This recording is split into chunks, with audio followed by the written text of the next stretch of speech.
What's up YouTube? Welcome back to another video on my channel Skotrix, and today as you can see we are back on NBA 2K25 current gen for another build guide video. And in today's video I'm going to be showing you how to build the best Carmelo Anthony build in NBA 2K25 current gen. This build has good finishing, post scoring, shooting, playmaking, solid defense, solid physical, so it's a great all around build. Let's get into it here. First off, for the position you want to be a small forward, nothing else matters, you can set it up however you want, then go ahead and click continue.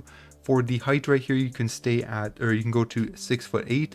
The weight can go down to 205 pounds, and the wingspan can go down to 7 foot, just so you get a little bit of extra shooting.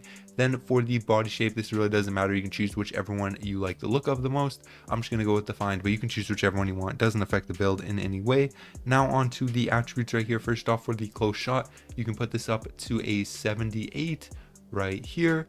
Driving layup can go up to an 82 right here. Driving dunk can go up to an 84, so a pretty good slashing build. And you also have some post scoring. Like I said, post control can go up to an 80 right there. And as you can see, this build will have 20 finishing badges, so that is great. Then you can go down to the shooting. For your mid-range, you can put this up to a 90, so a very good mid-range shooting build. And the three-pointer can go up to an 84. That gives 26 shooting badges, and as you can see, you have a ton of high badges to choose from. They get up to Hall of Fame, gold, some only get up to silver or bronze, especially the three-point shooting ones, but that's fine, you don't really need those too high anyway. Now for the free throw, you can put this up all the way to an 80 right here, so you'll never miss any free throws. Now on to the playmaking. For the pass accuracy, you can put this up to a 70. That should be good enough. You get silver dimer and stuff, you won't need it any higher than that. For the ball handle, you can put this up to a 76. Again, that should be good enough, you won't need it any higher than that. And then the speed with ball can go up to a 77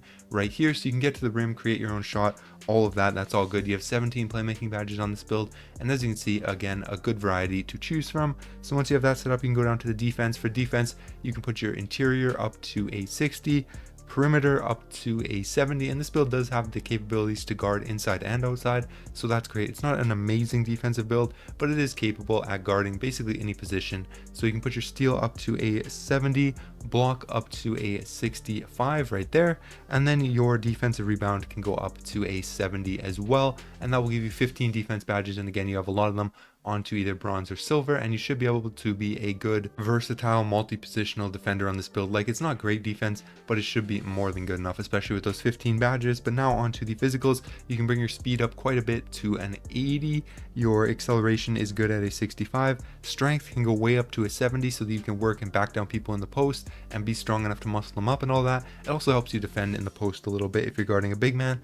Now the vertical can go to a 65, and you should have enough attributes to get your stamina up to a 99. And once you have everything set up like this, 20 finishing, 26 shooting, 17 playmaking, 15 defense, and these great stats for the physicals, you can go ahead and click continue. For the takeover, you have access to the slasher, shot creator, sharpshooter, and post scorer takeovers, and you can really choose whichever ones you like the most. Really personal preference depending on your playstyle. I'll maybe just go with like a slashing one, and maybe I'll go with a post shooting one, like is there post back downs or something like that? Yeah, I'll just go with this and go ahead and say yes. You can choose whichever ones you want though. Those aren't necessarily the best. It really depends on your personal playstyle to decide which ones are best, but you get compared to Danny Granger, Paul George, and Brandon Ingram, so it's not compared to Melo, but I think it is very similar to him, and the build is called a three-way threat. So yeah, that's gonna be it for the video. Hopefully you guys enjoyed. If you did, make sure you like, subscribe to the channel if you're new. I upload daily 2K25 content, build guides, all that, so make sure you sub so you don't miss any of that. But that's gonna be it. All right, peace.